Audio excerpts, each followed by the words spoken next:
ইউটিউবে এই পর্যন্ত 3 থেকে 4টা চ্যানেল খুললাম, কোনো চ্যানেলেই সাকসেস হতে পারলাম না। আমাদের ভিডিওগুলো ফর ইউতে যায় না বা হয়তো বা ভিডিও ওরকম হয় না। তবে কি করব, একটা মধ্যবিত্ত ফ্যামিলির জন্য অবশ্যই কিছু একটা করা দরকার।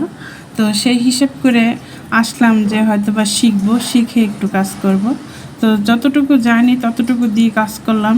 আসলে কোনো দিক থেকেই ইউটিউবে সফলতা পেলাম না, মনটা আসলে সেই জন্য খারাপ হয়ে গেল।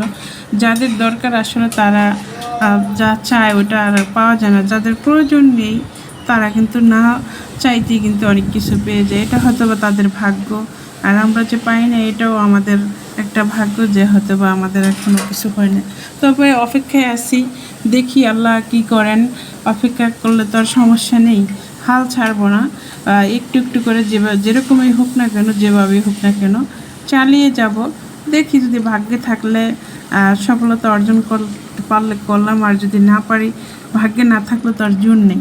তবে চেষ্টা করতে তো আর কোনো সমস্যা নেই, চেষ্টা করে যাব ইনশাল্লাহ। দেখি, আর আপনারা সবাই দোয়া করবেন। আপনার যারা সফলতা হয়েছেন তারা তো অনেক ভালো, আর যারা এখনো হননি, হওয়ার পথে আছেন, তারা একটু আমাদেরকে সাপোর্ট করবেন, সবাই মিললে তার যাতে একটু এগিয়ে যেতে পারি। সবাই ভালো থাকবেন। আল্লাহ হাফেজ, আসসালামু আলাইকুম।